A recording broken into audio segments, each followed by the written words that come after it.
نحمدہ ونصلی علی رسولہ الکریم اعوذ باللہ من الشیطان الرجیم بسم اللہ الرحمن الرحیم ذالک ومن یعظم شعائر اللہ فإنہا من تقوی القلوب۔ صدق اللہ العظیم۔ یہ ہے اصل معاملہ، اسے سمجھ لو، اور جو اللہ کے مقرر کردہ شعائر کا احترام کرے تو یہ دلوں کے تقوی سے ہے۔ ناظرین کرام، گزشتہ نشست میں ہم نے عبادات کے مفہوم اور اس کی مقصدیت پر روشن ڈالنے کی کوشش کی تھی، جس میں یہ بات سامنے آئی تھی کہ ہمارے مراسم عبودیت مسلم امہ کی وہ مشقیں ہیں جو دنیا کے بگاڑ کی درستگی کے لیے درکار ہیں۔ آئیے اب دیکھتے ہیں تربیت کے یہ عوامل جنہیں ہم مراسم عبودیت کا نام دیتے ہیں کیسے اس فوج کی تربیت کرتے ہیں۔ سب سے پہلی چیز یہ کہ ان مراسم عبودیت کی مشقوں سے اقامت دین کی فوج کے اس دستے میں اللہ کا تقوی پیدا کرنا ہوتا ہے، کیونکہ یہی اصل ہے۔ نماز مراسم عبودیت میں پہلے نمبر پر آتی ہے۔ ہم دیکھتے ہیں کہ جب انسان اللہ اکبر کہتا ہے تو گویا وہ اس بات کا اقرار کر رہا ہوتا ہے ہاتھ اٹھا کر، اور اعلان کر دیتا ہے کہ میں نے اب اس دنیا سے اپنی تمام خواہشات ان سے میں نے ہاتھ اٹھا لیے، اور جو میرے رب کی رضا ہوگی میں اس کے آگے سربت سجود ہو جاؤں گا۔ اور اس کے بعد جب وہ قیام میں اپنے ہاتھ باندھ کر باادب کھڑا ہوتا ہے تو وہ اپنے اس بادشاہ کی کبریائی کے تصور کو سامنے رکھتا ہے کہ میں کس ہستی کے سامنے اس وقت کھڑا ہوں، اور اس وقت کیفیت یہ ہوتی ہے کہ ایک جنبش کرنا بھی وہ گوارا نہیں کرتا، اور رکوع میں تربیت پا رہا ہوتا ہے کہ اب رب کی خوشنودی کے آگے میرے تمام رسم و رواج، میری ثقافت، میری معیشت، میری معاشرت، میری سیاست، میری ہر چیز، گویا ہر چیز کے آگے میں اپنے سر تسلیم کو خم کرتا ہوں۔ اور جب بندہ سجدے میں جاتا ہے تو وہاں تقوی کی کیفیت کیا ہوتی ہے کہ وہ اپنی پیشانی اور ناک رب کے حضور رگڑ کر اپنی بے مائگی، اپنی محتاجی، اپنی ذلت کا اقرار کر رہا ہوتا ہے کہ اللہ سبحانہ و تعالیٰ ہی اول و آخر ہے، اور مالک الملک ہونے کے ایمان کو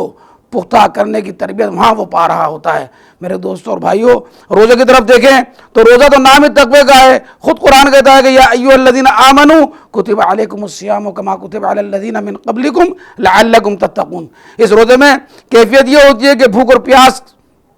کو انسان وہ صرف اس لیے برداشت کر رہے ہوتے ہیں کہ محض یہ اس کے رب کی رضامندی ہوتی ہے۔ وہ نہ جون دیکھتا ہے نہ جولائی، وہ پانی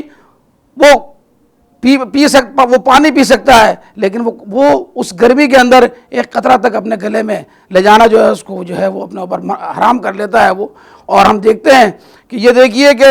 امتحان کی اس گھڑی میں جہاں وہ حلال چیزوں سے رک رہا ہوتا ہے تو گویا کہ اس کی تربیت کی جا رہی ہوتی ہے کہ تمہیں جب بھی اس زندگی کے اندر شہوت رانی، ایک دوسرا کا مال ہڑپ کرنے کی، مظلوم کے حق پر ڈاکہ ڈالنے کی، رشوت لینے کی، جھوٹ بولنے کی، چور بازاری کی، سود خوری، غیبت، چغلی، کوئی تہمت لگانے کی، لعن طعن کرنے کی، اور بھوک اور پیاس ستائے تو یاد کر لینا کہ وہ ذات ہے کہ جو مجھے روزے کی حالت میں دیکھ رہی تھی وہ اب بھی دیکھ رہی ہے۔ میرے دوستوں بھائیوں، حج کی طرف نظر دوڑاتے ہیں تو ہم دیکھتے ہیں کہ حج کی ابتدائی احرام سے ہوتی ہے، اور احرام باندھ کر انسان کئی وہ چیزیں اس کے اوپر حرام ہو جاتی ہیں جو کہ اس سے پہلے حلال تھیں۔ مثلا خوشبو کا استعمال اس پر حرام ہو جاتا ہے، بالوں کا اور ناخن کا تراشنا اس پر حرام ہو جاتا ہے، کسی جانور کا شکار کرنا یا اس کو مارنا اس پر حرام ہو جاتا ہے، غرض اسی طرح اور بہت ساری چیزیں ہیں جو حلال تھیں احرام سے پہلے اور اس پر حرام ہو جاتی ہیں۔ اور جب وہ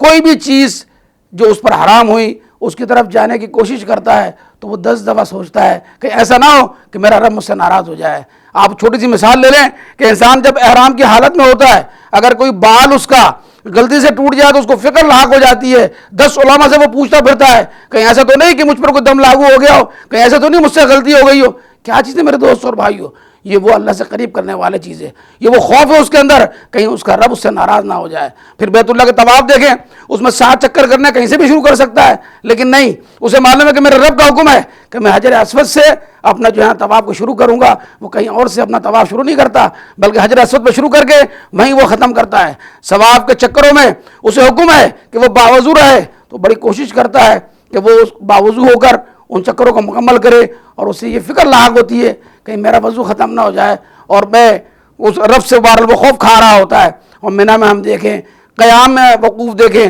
عرفہ میں دیکھیں, مزدلفہ میں سردی اور گرمی کی راتیں دیکھیں, لیکن وہاں وہ پڑا ہوا ہے. کیوں؟ کہ اس کی رب کی رضا اس کو مطلوب ہے. اگر زکوٰۃ کی طرف دیکھیں تو یہ کیسا ہمارے اندر تقویٰ پیدا کر رہی ہوتی ہے کہ انسان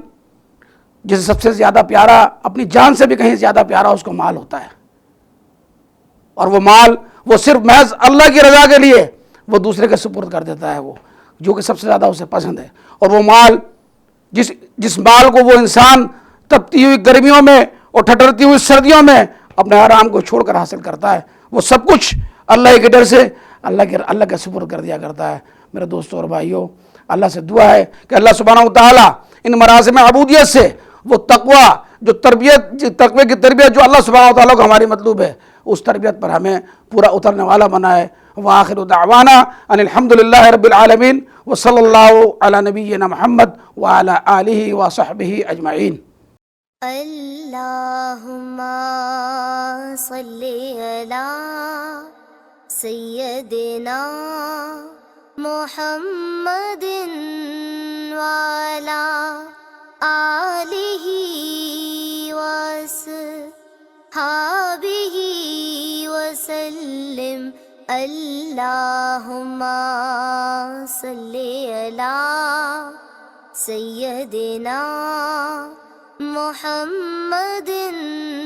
وعلی آلہ وصحبہ وسلم.